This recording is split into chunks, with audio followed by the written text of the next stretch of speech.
Hello, hello, hello. What's going on, everybody? Welcome to a capital hungry educational webinar, as well as your market analysis. It's currently roughly 5:10 p.m. Eastern, Monday, January 22nd.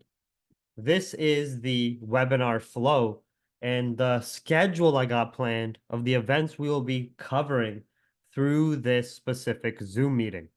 Number one, we're going to be starting off with reviewing Bank of Japan's policy positioning, rate decision scenarios, and impact we expect.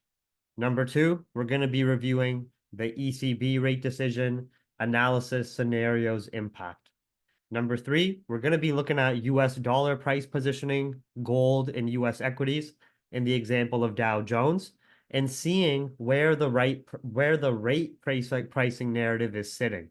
Rate cut bets versus the higher for longer narrative. Number four, we're going to be looking at some of the US data in focus this week, such as GDP figures, PMI, PCE inflation data, and how that can influence gold, dollar, and US equities movement. Number five, we're going to be doing some higher time frame to intraday technical analysis across the board, across gold, GBPJPY, US dollar pairs, US 30, and so forth. Six, looking at near-term events in focus. And number seven, creating some intraday trade ideas across the board. So let's start off here with the Japanese yen. A quick review of Bank of Japan policy positioning, the key prices we are sitting at, what we are looking at in terms of Japanese yen movement, and how we can translate that into trade ideas with the pair we focus on primarily being GBPJPY.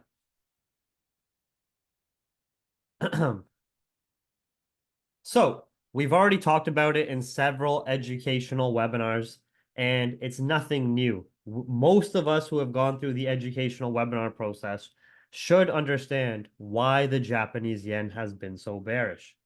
And it's because the Bank of Japan, especially through the pandemic period, heavily accelerated the stimulus they were providing and doing for the country to accelerate inflation and increase economic activity. Japan, ever since their 1980s economic collapse and bubble pop, has been dealing with deflation and a lack of economic activity. Bank of Japan has been trying to obviously increase inflation above their to hold healthy above their goal of 2%, while economic activity still remains healthy when you're looking at various figures such as consumer activity, wages information, and overall labor market reporting. So that's the main reason the Japanese yen has been bearish over the course of the last 3 to 4 years, especially as we've been focusing on it from the pandemic onward, right? Now, many traders and investors are waiting in anticipation for the inevitable generational yen swing trade, right? Eventually, the Bank of Japan will need to pivot away from this current policy of keeping interest rates in the negative, of continuing stimulus through their unlimited bond buying program, and so forth. Eventually, as their inflation goals are met, their economic activity goals are met, they will need to start to give signals of pivoting and raising rates coming out of negative interest rate territory over the course of months to years to follow. But we understand the market will be moving well ahead of the curve on any type of signals the Bank of Japan will directly give or the signals that Japanese economic data will give, right? So far, any type of policy tweaking signal from the Bank of Japan or any type of strength the Japanese yen has had from external factors, such as increase in its safe haven appeal during times of fear, uncertainty, or doubt, like when we had banking sector failures or the COVID fear initially, or when we had obviously some of the Middle Eastern tensions escalate. So far, all of those short-term catalysts that bring yen strength have all been faded out. Nothing overtakes the cartel of the currency, aka the Bank of Japan, sticking to that ultra loose policy. Now, every single Bank of Japan rate decision is in focus because the markets are anticipating or waiting, whether it's the days before the rate decision, the day of the rate decision, days after. The market is anticipating and waiting for signals of policy tweaking and pivot. Because even when we're zooming out and looking at the yen here,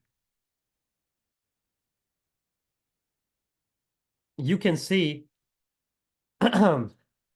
when the Bank of Japan finally does give signals of tweaking their policy from these generational and historical lows, digging into the 65 price handle here,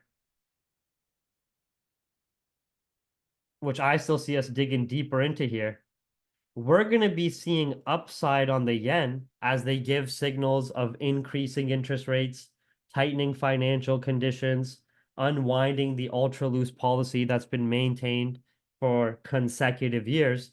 That's going to lead to a monstrous bid on the Japanese yen that is going to lead to an opportunity we haven't seen for decades.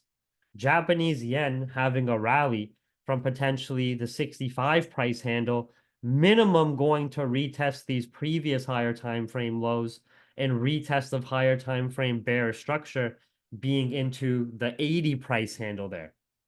When that takes place, you're going to see monstrous bearish moves on majority of the Japanese yen pairs you play. Euro JPY, USD JPY, GBP JPY, AUD JPY, NZD JPY, you name it, right? So there is huge anticipation for this yen swing trade that's setting up. That's why every time we've seen any false rumors or false flags of the Bank of Japan tweaking their policy, you see such aggressive, impulsive intraday movement in the hundreds and hundreds of pips, right? Do I think this overall macro move is going to take place? Yes.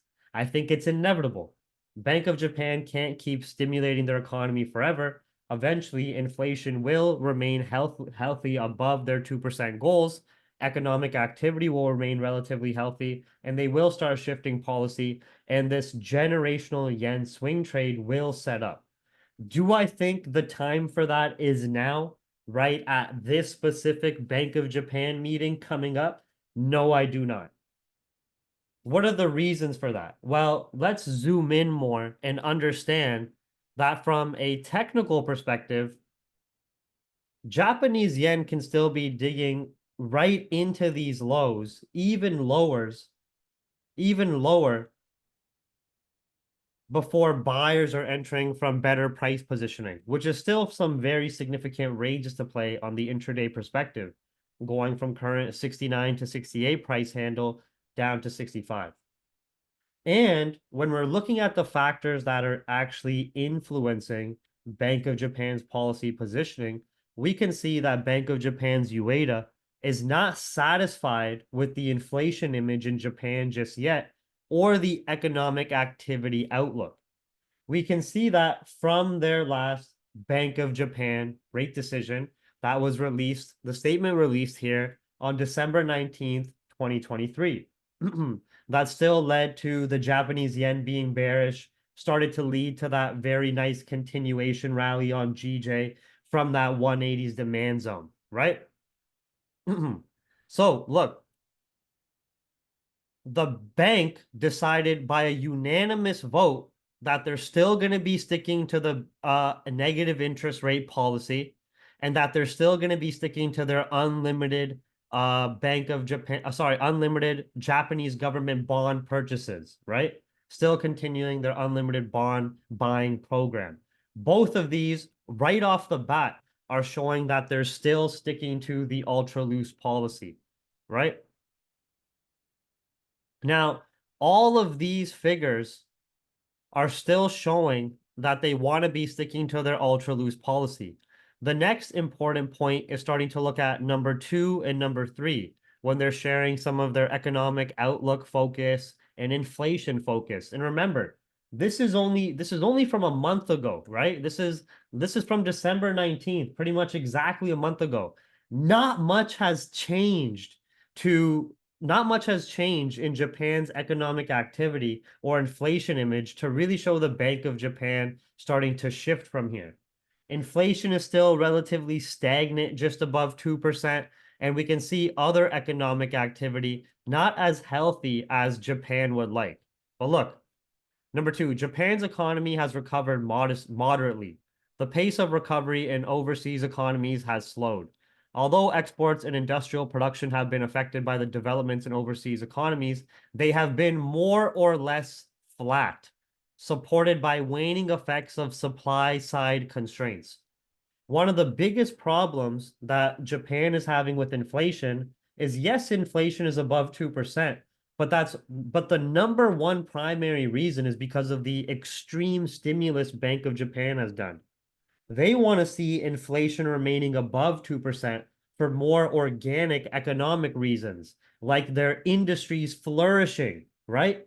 An increase in economic activity, which naturally increases inflation, a normal economic increase in inflation, right? They have not been seeing that, right? So that has been more or less flat, supported by waning effects of supply side constraints. Corporate and business sentiment has improved. In this situation, business fixed investment has been on the moderate increasing trend. The employment and income situation has improved moderately. Housing investment has still been relatively weak.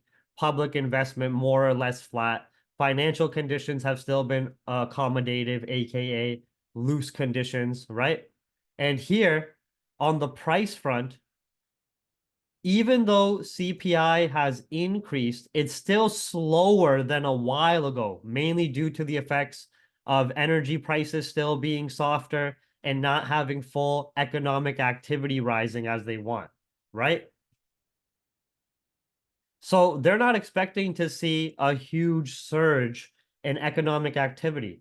They're expecting a moderate increase over the time over a slow period of time, which means that they're probably going to be very slow when they start shifting out of the ultra loose policy, right? Now, the most important one here with CPI. Overall, just a quick CPI summary, but therefore thereafter, the rate of increase is projected to decelerate when they're looking at CPI, right? It's likely underlying CPI is likely to increase gradually toward achieving the price stability target as the output gap turns positive and as medium to long-term inflation expectations and wage growth rise, right? So overall, the main thing is with extremely high uncertainties, economies and financial markets at home and abroad seeing those uncertainties, the bank will patiently continue monetary easing while nimbly responding to developments in economic activity. So they're still going to be sticking to their ultra loose policy. I think this Bank of Japan rate decision is going to be a copy and paste of this previous one. I don't think anything new is going to be being brought to the table. I do think there's going to be some short-term yen strength or heavy whipsaws and liquidity grabs because Bank of Japan, UEDA individually will talk about the yield curve control, which might spark some algorithmic anticipation there of the market starting to think it's a policy tweaking signal, but I don't think it's going to lead to any long-term impact. I think yen is just going to have an upside liquidity grab and continue bearish, or just continue bearish on Bank of Japan bringing a copy and paste monetary policy statement. Because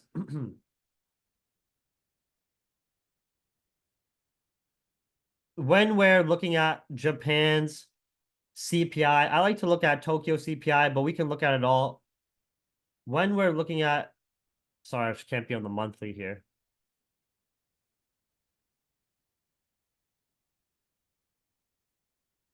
When we're looking at Japan's CPI here, you can see back at this historical price, which is sorry, not price, back at this historical percent, which we know is the sticky zone and troublesome area for inflation universally, into the 2-3% range. You can see with the massive stimulus, we've had that increase in inflation, but we're not really sustaining above these historical levels, especially not organically, right?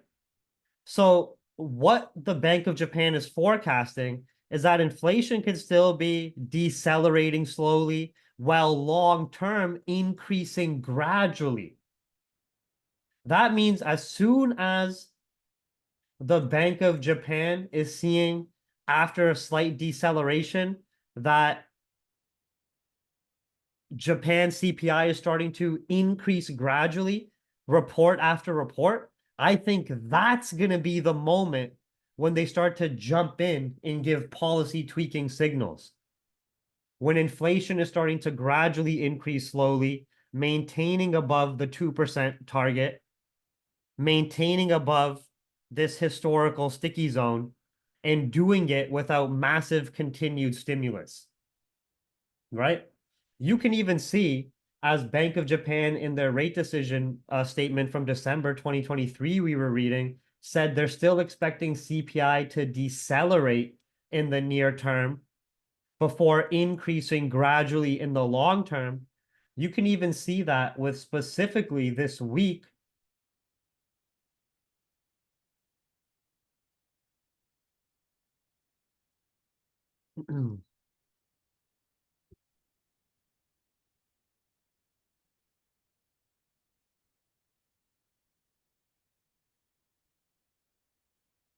You can even see that with, where the hell did it just go?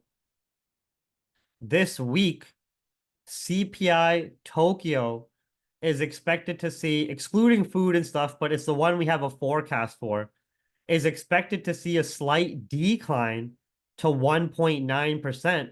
And when you're looking at the minimum and maximum expectation, the maximum is only expecting a 2.2% high, while the minimum is expecting even a drop to 1.7%. So the data forecasts are lining up with what the Bank of Japan is expecting for the inflation path that they gave us from their last rate decision. So I don't think the Bank of Japan is going to be giving those policy tweaking signals just yet. I think the Bank of Japan is still just going to be sticking to the status quo, which the status quo is the continued stimulus. And when we're looking at some key price points of interest on the intraday, we can see these previous significant lows, an accumulation zone here, reactions in this area before. Whether we get a liquidity grab just with the volatility or Ueda's speech, or whether we just continue lower and break the lows, it still looks to me that Japanese yen individually still has room for that bearish leg to be retesting into the 66 and 65 price handle, which in my opinion is still obviously bullish for Japanese yen pairs like GBP JPY, Euro JPY, AUD JPY, and so forth, right? You can see that we still don't even have any signs of shifting out of this intraday structure. And we still have that range and room to play, give or take a pullback and liquidity grab to these lows. And we could even be going a little bit lower if we don't get those policy tweaking signals, right? So looking at yen here,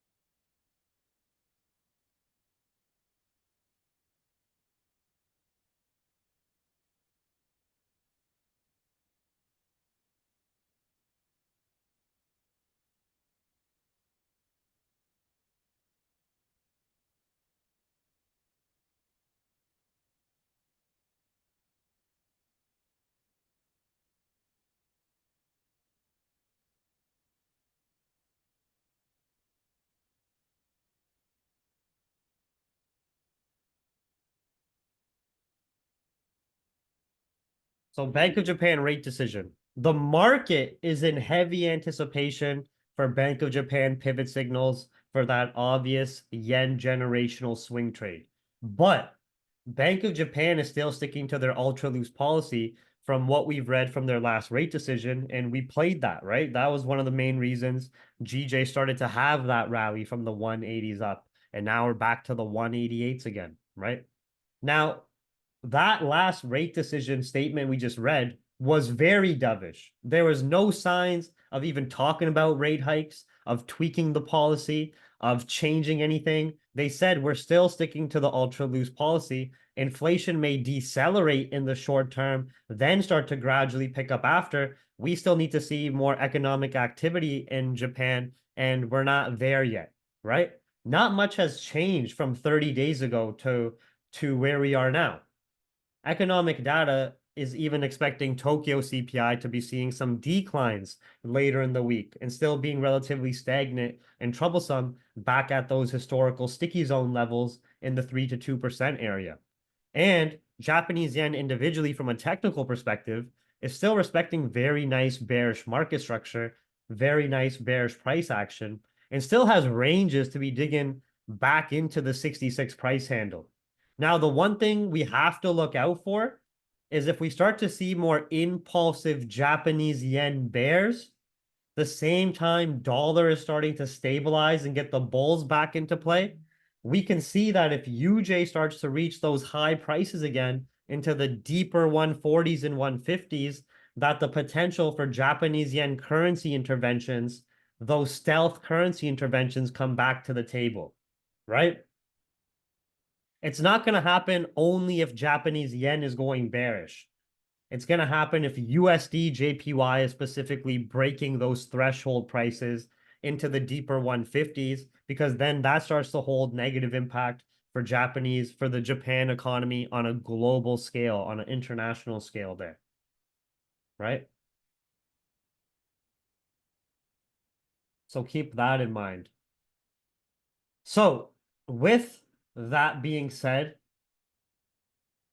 main bias.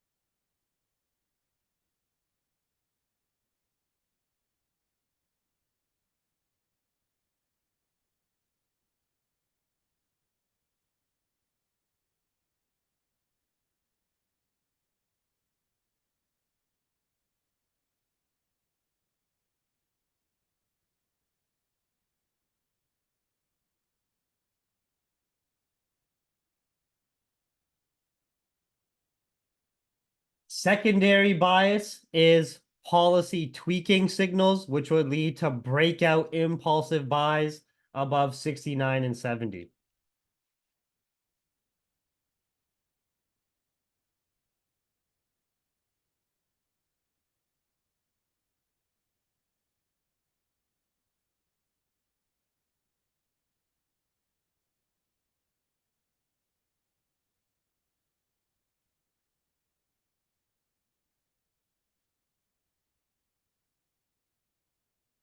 Pivot signals.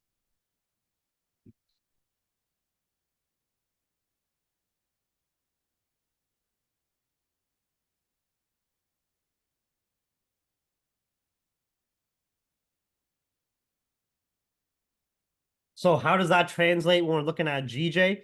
Main bias, it's going to be green on GJ, and the secondary bias is going to be red with the downside. But the main bias is still them sticking to the status quo, ultra loose policy, not bringing anything new to the table. Main bias on GJ, I would see the potential for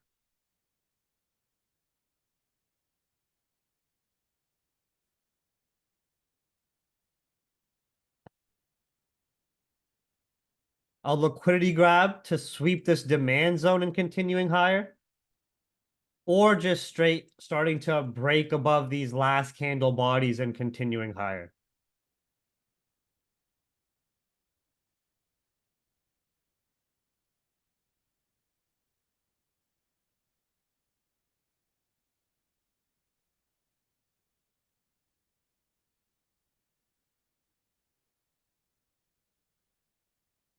I only see the shift of structure and adapted bias below the 187s, which would be pretty clean moves down into the 186s.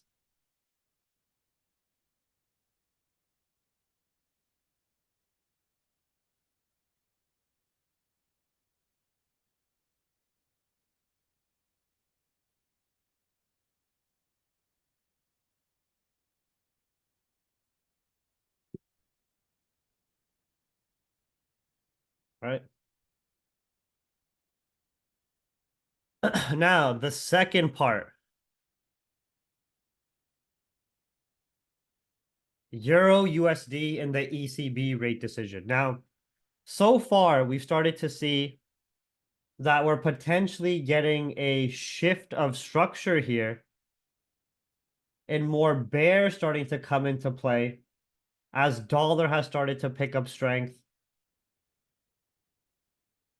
and the euro upside has been getting faded out. Now, I think ECB rate decision is not going to be bringing anything new to the table, but I can see that them sticking to the rates up higher for longer narrative because they still need to deal with inflation. They still have some more work to do of keeping interest rates near a restrictive territory stance as they're a bit behind compared to the Bank of England or compared to the Federal Reserve. I can see euro having some short-term strength and fading it out, or if the ECB is actually going to give any signals of pivot or rate cut talks and have a more dovish undertoned approach, that on top of current dollar strength can still lead to bears being stronger on euro USD to retest into the 1.05s.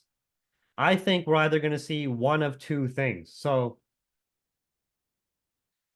ECB rate decision is later in the week.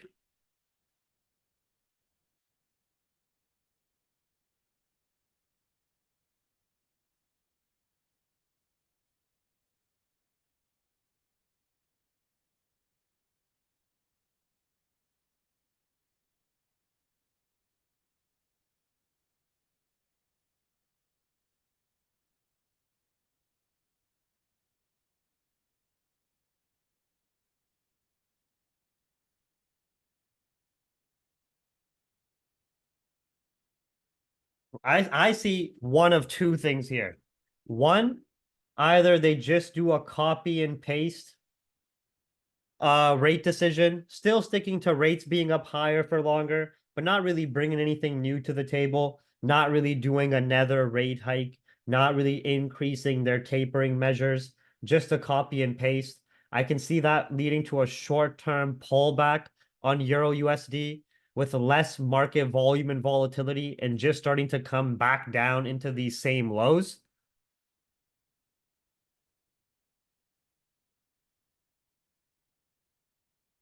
If they give rate cut talk signals, following suit with some of the other central banks getting a bit ahead of the curve, trying to feed into some of the more stock market greed in euro stocks and in the eurozone there, that would lead to more impulsive bearish price action to be retesting into that area of interest, looking into the 1.075s. I think the only way euro is going to be breaking against the dollar strength is if we would see some surprising hawkish changes, a surprise rate hike or increase in tapering.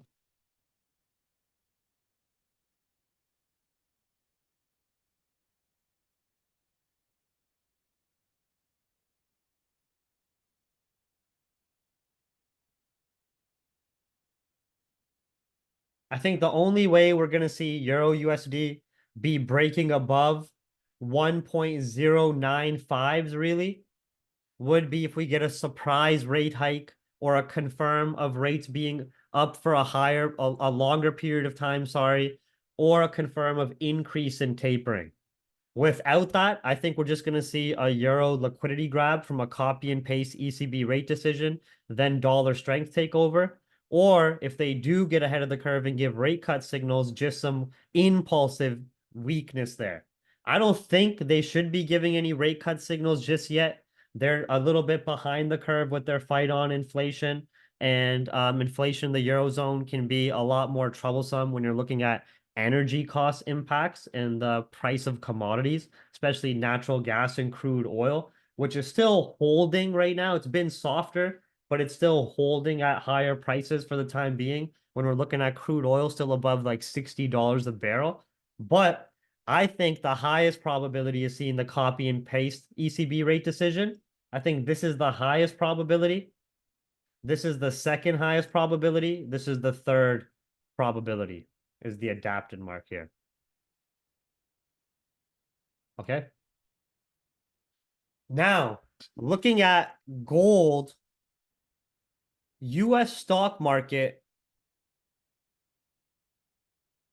and dollar price positioning. So we can see that ever since the 1800s here, where we had the banking sector failures, but into this, into the year of 2023, as we had the Middle Eastern tensions escalate, providing a fundamental support for commodities, we saw some more gold bulls. But a lot of people don't understand that the rate cut bet hopes was also kept us very bullish at these higher prices going into the 2000s again. Now, what I'm seeing is that the rate cut bets are starting to lose steam. US economic data still remaining resilient, and the last inflation report still edging up higher. Fed starting to take the brakes off those rate cut hopes. Starting to put the brakes on for those rate cut hopes, take their foot off the gas and start talking about rates still remaining up higher for longer. A lot of the Middle Eastern tensions being priced in. And something that we have to understand is even though gold is still very bullish here, even when we had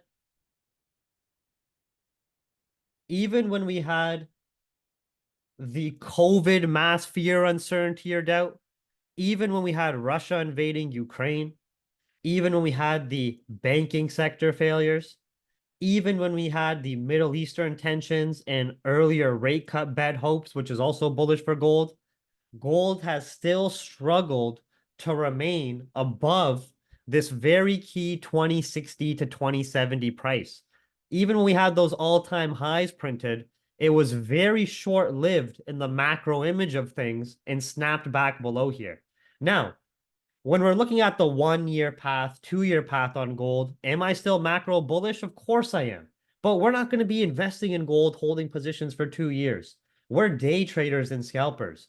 We have to understand that if gold starts to have one of these larger corrective legs, with US economic data still remaining resilient early into 2024, inflation still being troublesome, the rate cut bet starting to lose some steam, and of course, Middle Eastern tensions being priced in for the time being, if we can't see gold macro trading above the 2060s, then you can see this beautiful bullish market structure here where getting a corrective phase into the 1940s, 1930s would not be out of the ordinary at all.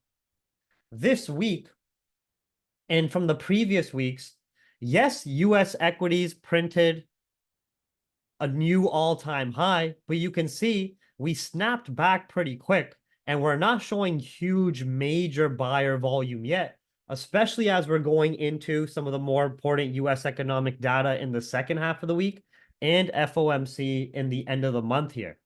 If I'm seeing that the equity markets can't print any new higher highs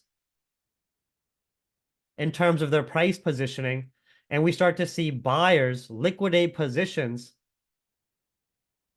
from these all-time highs, fantastic prices to be liquidating positions, taking profit, sellers jumping in hand, providing that exit relief, pushing price down and creating a pullback phase to more favorable, lower demanded prices. If we don't see the stock market printing new highs, if we see bonds starting to stabilize on the US side, dollar holding more bullish, gold not really breaking back above the 2040s, then that shows me the rate cut bets, the rate cut hopes has been priced in from a technical perspective. When we're looking at the Fed funds futures rate, we can already see that the hopes of the March rate cut have been priced out ever since Fed Waller's comments from the previous week and some of the data reports that have supported that. So it wouldn't be out of the ordinary when you're looking at price positioning that look across the board here. Profit taking on gold, still very early into the new year. If we can't break back above the 2040s here, really, and don't have the data to support that, for a corrective leg in this overall bullish market structure to be retesting into the 1950s before continuing higher, right?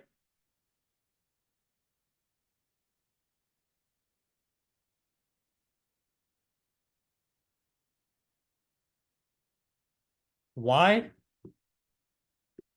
Profit taking from key higher time frame fundamental event price highs, right? COVID failed to hold above here. Russia versus Ukraine failed to hold above here. Banking sector failures and Middle Eastern tensions failed to hold above here. Rate cut bets failed to hold above here. Rate cut bets priced in and faded out. US data still resilient. In gold specifically, Middle Eastern tensions priced in.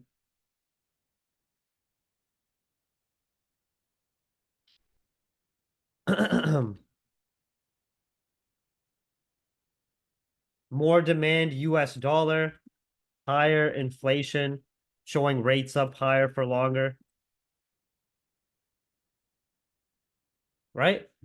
Seeing gold have a larger corrective leg to retest into a lower, more favorable demand zone into the 1940s, 1930s before seeing better buys would not be out of the ordinary at all. And you can see extremely common to retest into those highs multiple times, but fail to break and see these corrective legs as the fundamental events that led to the highs being printed get priced in, faded out, and buyers have great positions to be liquidating from these highs. The same time we can see rate cut bets fading and a potential pullback if we don't print any new highs on gold is the same time we're seeing dollar price stabilizing on the higher time frame from a very important demand zone here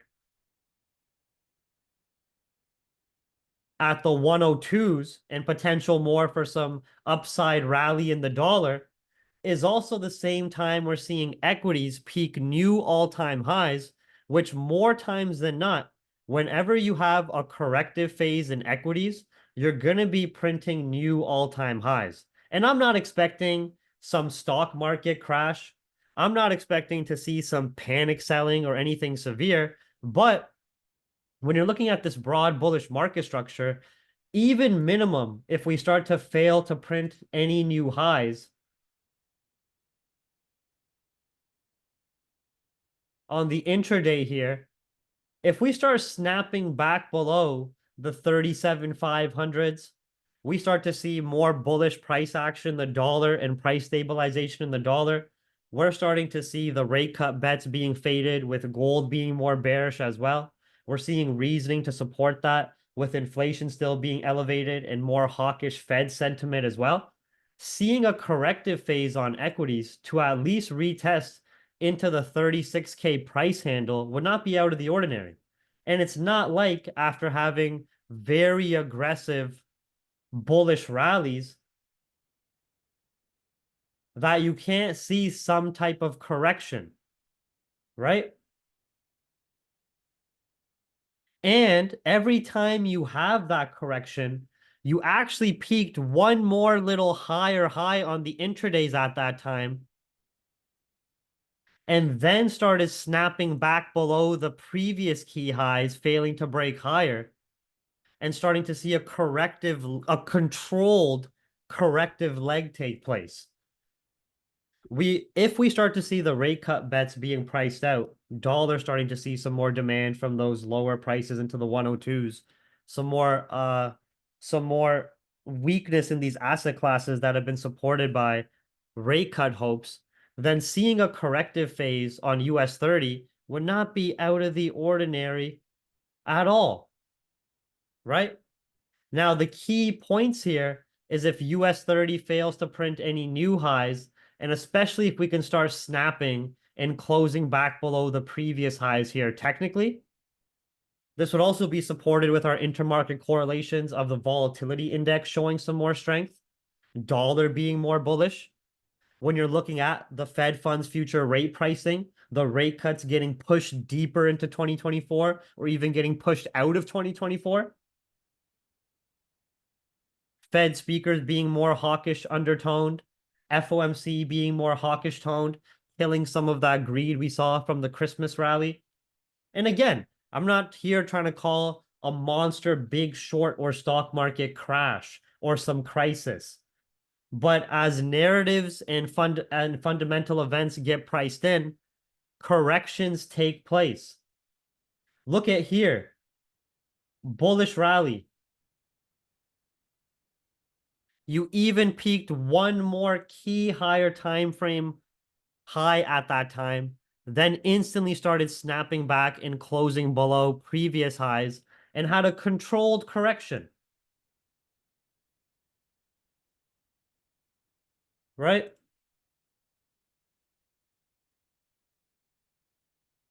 And I think it's extremely over greedy on why equities have been so bullish and not sustainable when we're looking at the long-term image. And I'd personally love to take advantage of a short-term sell to set up much better dip buys because, again, I'm not really expecting a crisis crash. Here you can see we even peaked higher, then started closing below the same price points. The fundamental narrative at that time gets priced in. You have a corrective phase, right? Here we had a monstrous rally, very aggressive upside. Christmas rally was included in that as well. Rate cut bets fueling that with a dovish undertoned FOMC to close off the year. But if at these highs, we're not printing any new highs, and technically we start to show more signs of exhaustion from here, then this corrective leg in terms of how order flow moves as one through the markets would line up very well with this beautiful bullish market structure formation. And of course, seeing the rate cut bets being faded out, dollar having that rally deeper into the 104s and 105s, and gold having that deeper bearish correction into the 1980s, 1960s, right? The main reason why dollar was so bearish from November into early 2024 was the rate cut bets. But as dollar's reaching that key 102 demand zone, rate cut bets are being priced in, seeing some more bullish life, can still be extending to the 104s and 105s in dollar, in my opinion. The main reason why gold was still bullish from November and December onward was rate cut bets. But even those rate cut bets, not enough for gold buyers to be holding above this very important fundamental price point in historical highs. Middle Eastern tensions have been priced in, getting a deeper corrective phase to at least be retesting into the 1950s if we can't really trade back above the 2040s is not out of the ordinary at all. At a very key price point, gold at a key price, dollar at a key price, equities at a new all-time high key price. If the rate cut bets are being priced in, buyers are going to start liquidating positions from these all-time highs, dollar catching a bid from that 102 demand zone and staying above there, seeing a correction on equities wouldn't be that out of the ordinary at all if we cannot print any new higher time frame highs. Now, remember, Stock market corrections. It's always a lot easier to buy the stock market compared to sell it, right? Understanding overall stock market greed, how heavily global stock markets are interconnected into our day-to-day lives and financial markets, from corporate profits, investment funds, hedge funds, private banking, corporate banking, and so forth. It's always a lot harder to play the stock market bears. It's always much more of a grind. So these setups, they can be taking place over the course of the next days to weeks as it bubbles up and plays out, right? But I just wanted to talk about that, where because we were so used to playing these stock market bulls that it could be mentally different to adjust if we start to see a correction. We were so used to playing 2 months of dollar bears, where it looks like we might see dollar bulls coming back into the scene with the rate cut bets being faded out, inflation still being troublesome, policy lag effects not in full force yet, Fed starting to go back into the hawkish undertone with the majority of their interviews. With gold failing to break into these historical highs, key fundamental reaction points over the years, we may see a correction before continuing the higher time frame bulls again.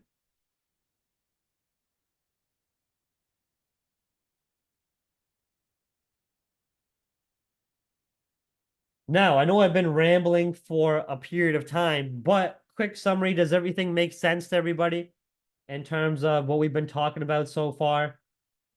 Bank of Japan first and Bank of Japan policy positioning, rate decision and scenarios, ECB rate decision and expectations, looking at the rate pricing narrative on the US dollar, US equities and gold side, and the price and the key price points along that, right? Just wanted to do that bit of review there. Okay.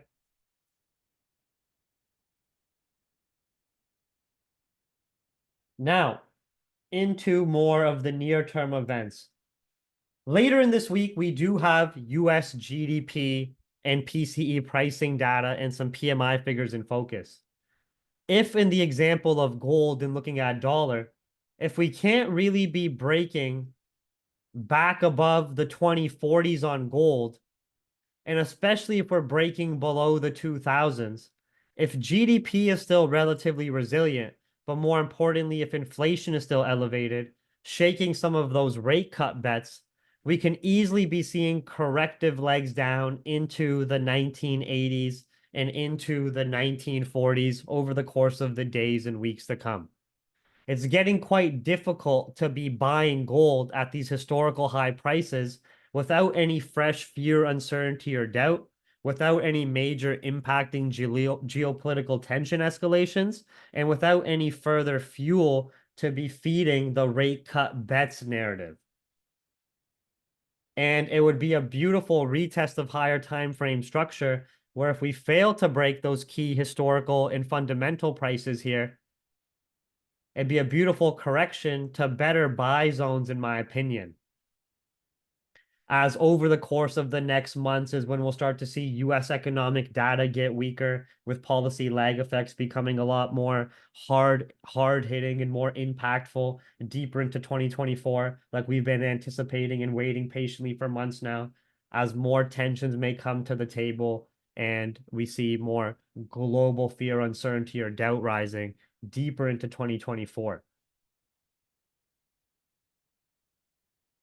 And that would also line up where if dollar can't really be breaking back below the 102s in this liquidity zone here, that we could still be chugging away some of the dollar bulls into the 104s, even into the 105s, with the rate cut bets being priced out, focus back on rates up higher for longer, inflation still being troublesome, no major hard-hitting policy lag effects on US economic data yet, especially into the early fresh business cycle of this new year.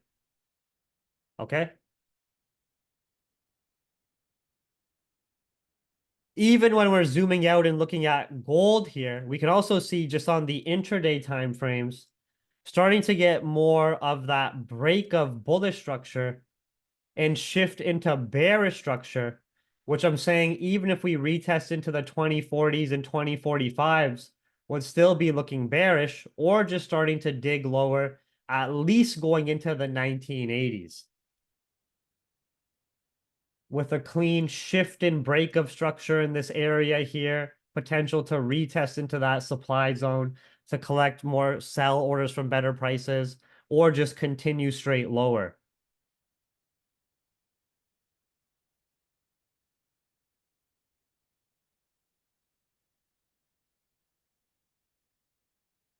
Right?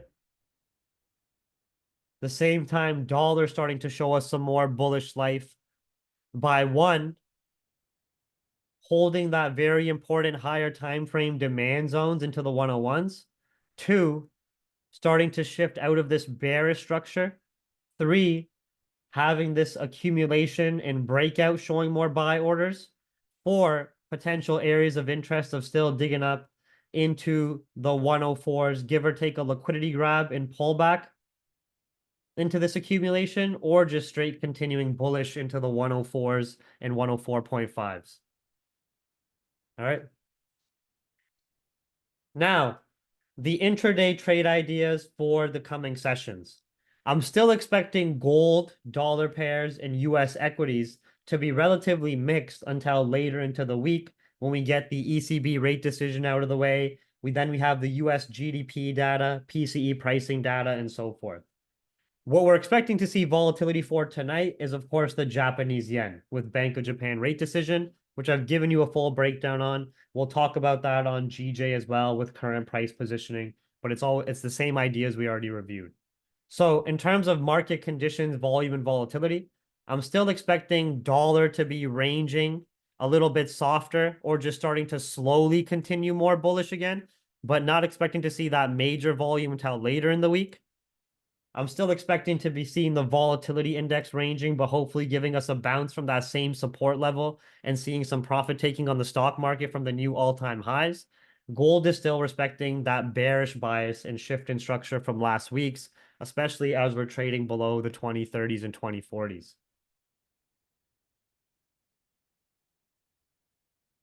When we're looking at the economic monitor here, just for the events coming up, we just have the Bank of Japan rate decision, should be released at around 10 p.m. Eastern, sorry. And then, of course, we have Ueda, who can give his speech anytime from 10:30 up until 2 a.m. Eastern. Nothing else really going on through the Asian session. London session's looking very quiet. New York session tomorrow still looking very quiet.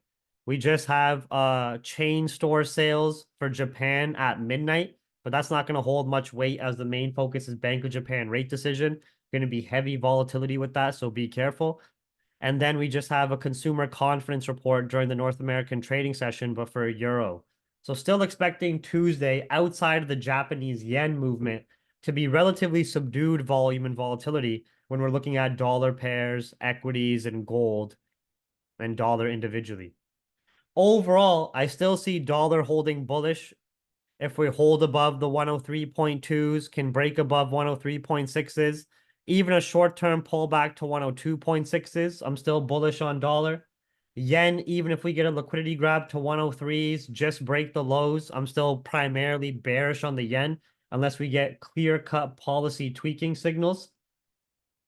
Gold still more in bearish structure here. So in terms of trade ideas, gold, if we can see us breaking above 2028, I still see short-term pullbacks to retest into better sell zones before continuing the bears. If you would like to buy those pullbacks, you may do so. But I would be looking for the better risk versus reward sells from the retest of the 2040s and 2045 key level. Otherwise, if the new daily candle's just making an upper wick, we flip bearish below the 2020s, flip bearish below the 2015s, continuation sells to be revisiting the lows, at least targeting into 2000s, then watching how we react at those last previous lows. GBP USD, still the same trade ideas. Can still see short-term bulls to retest into these highs for better risk versus reward sells into that same supply zone we have been eyeing as we're looking to see dollar strength coming back into the table. UK inflation data has been priced in on GBP USD from the previous week and on GJ. Otherwise, would start looking for sells if we just see continued dollar strength, breaks below 1.267, breaks below 1.263. Short-term pullback buys you can take advantage of, or to the better sell price positioning, anticipating the world reserve currency dollar to be picking up some more strength this week if we can hold above that accumulation and have the data support for it. Euro USD is expecting to still be choppy, but I've still been waiting for these pullback sells to 1.093 or the continuation sells below the lows. We broke that bullish market structure, starting to highlight more bearish structure, dollar stabilizing with some more bullish price action, Fed rate cut bets starting to get faded out. ECB might just give a liquidity grab and then continue further bearish. No change in bias there. USD CAD, I can still see continued bulls to at least be retesting into the 1.36s before even anticipating any type of larger bearish correction. I would still love to see a sweep and double bottom at the key level here. Continuation above the gray zone at 1.345, breaks above 355, buys up to this key supply zone and sell side area at 3.6. US equities is in a very troublesome area here. I do want to start looking for those signs of exhaustion.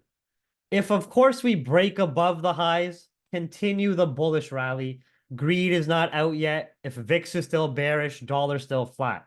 But if we fail to break these highs and start turning back below 38K, back below 37,900 and below 37,800, I would start looking for high risk, high reward, corrective plays on equities here, with the anticipation of whale starting to profit take from these new all-time highs, dollar starting to see some more demand, the stabilization in the US bonds market, and of course, if we start to see the rate cut bets getting further priced out with data supporting it, such as inflation still being sticky and troublesome. All right. So everybody, I don't want to be yapping too long here, but we went through the Bank of Japan rate decision, monetary policy, key events in focus, and so forth, and scenarios. We went through the ECB rate decision expectations. We went through the rates narrative and potential shift in the narrative that we've been seeing on US dollar, gold, and US equities, and very important price points across the board. We went through some of the economic data in focus this week and expectations, little bit of higher time frame review, intraday analysis, and trade ideas. Oh, GJ, sorry. GJ still pretty similar like what I'm saying. If Bank of Japan is still just sticking to the status quo, this area into the 187.5, 187.2 is the last price point of interest where we saw buy orders accumulate, leading to higher highs being printed. This is the price that's still validating bullish market structure in control. Buyers in control and bullish market structure still being respected. If we see liquidity grabs into there and fail to break, I'd be looking for high risk, high reward buys as long as Bank of Japan is sticking to the ultra loose policy and not giving any policy tweaking signals yet. If we start breaking above 188.5, I would see buys. I would see buys scaling up the PPLs. Just watch reaction at last highs here as a make or break area. I only see safe sells on GJ below 187s with confirms of Bank of Japan giving policy tweaking signals. Okay? I don't want to make this too long because the YouTube and free audience really wants this webinar. I thought I'd give them a little bit of something, you know what I mean? As I don't post as much now. And the lab's going to be running an Asian session in a couple of hours, so stay tuned for that. Yeah, we already talked about that. I'm not looking at the DAX right now. I'll if you send it in banter, I'll talk to you and reply to that in banter instead of this webinar. And we've already talked about in the Japan educational webinars, even in the recent Bank of Japan webinar I did, the impact of Bank of Japan shifting their policy on on all the foreign investment they've been doing, how that would be depleting more liquidity out of global markets. And they've been a major player in US and European risk assets amidst their stimulus. G for gold with a retest into 2045. I please make sure you guys rewatch this webinar if you came in late or mixed it. We already went through the gold trade ideas and analysis. Again, to answer your question, yes. If we get some deeper liquidity grabs into 2045, it's still respecting bears, in my opinion, if we're not going to be going any higher, especially if we're seeing the rate cut bets being faded out, no new Middle Eastern tension escalations, no new fear, uncertainty, or doubt. Gold having continued trouble to remain above those historical high prices thanks to JP Morgan's spoof desk. Not actually, but you know what I mean? Just a joke there we talk about. And of course, with the price action we're talking.